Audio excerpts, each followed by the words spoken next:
राजा विक्रम को बेताल फिर एक और कहानी सुनाता है कि वर्धमान नगर में रूपसेन नाम का एक राजा राज करता था। एक दिन उसके यहाँ वीरवर नाम का एक राजपूत नौकरी के लिए आया।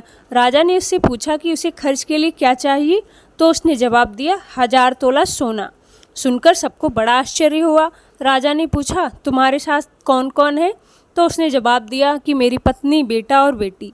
राजा को और भी अचंभा हुआ, आखिर 4 जने हैं, इतने धन का क्या करेंगे। फिर भी उसने उसकी बात मान ली और नौकरी पे रख लिया। उस दिन से वीरवर रोज 1000 तोले सोना भंडारी से लेकर अपने घर जाता। उसमें से आधा ब्राह्मणों को बांट देता, बाकी के 2 हिस्से करके मेहमानों, वैरागियों और सन्यासियों को देता और दूसरे से भोजन बनवाकर पहले गरीबों को खिलाता। उसके बाद जो बचता उसे पत्नी, बच्चों को खिलाता, फिर अपने खाता। और उसका काम यह था कि शाम होते ही ढाल तलवार लेकर राजा के पलंग की चौकीदारी करता। राजा को जब भी कभी रात को जरूरत होती वह हाजिर रहता। एक आधी रात के समय राजा को मरघट की ओर से किसी के रोने की आवाज आई। उसने वीरवर को पुकारा तो वह आ गया। राजा ने कहा जाओ पता लगा कर आओ कि इतनी रात गई कौन रो रहा है और क्यों रो रहा है। वीरवर तत्काल वहां से चल दिया। मरघट में जाकर देखता क्या है कि सर से पांव तक एक स्त्री गहनों से लदी, कभी नाचती, कभी कूदती, कभी सिर पीट पीट कर रोती, लेकिन उसकी आंखों से एक आंसू की बूंद नहीं निकलती। वीरवर ने पूछा तुम कौन हो और क्यों रोती हो। उसने कहा मैं राजलक्ष्मी हूँ, रोती इसलिए हूँ कि राजा विक्रम के घर में खोटे काम होते हैं, इसलिए वहाँ दरिद्रता का डेरा पड़ने वाला है। मैं वहाँ से चली जाऊंगी और राजा दुखी होकर 1 महीने में मर जाएगा।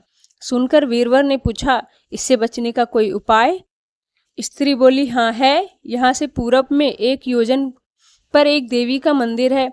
अगर तुम उस देवी पर अपने बेटे का शीश चढ़ा दोगे तो विपदा टल जाएगी, फिर राजा 100 वर्ष तक बेटक जिएगा।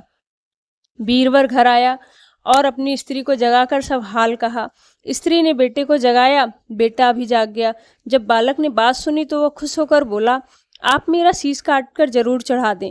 एक तो आपकी आज्ञा, दूसरे स्वामी का काम, तीसरा यह देव देवता पर चढ़ जाएगा। इससे बढ़कर बात और क्या होगी, आप जल्दी करें।